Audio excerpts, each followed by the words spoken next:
I'm gonna slip his boots on so people don't see me walking around barefooted, but I am gonna slip the robe on, and I'm gonna leave my rifle. Well, yeah, because logistically, I'm pretty sure they're gonna be a little alerted when one of the robed figures comes with a fucking rifle strapped to his back, or Just turn the rifle upside down. Yeah, skull is that for your shoulder, and the barrel was.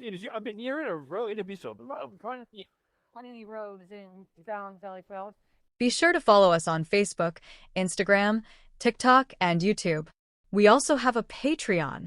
You can listen to the full podcast in most podcast places, or head on over to tabletopofdoom.com.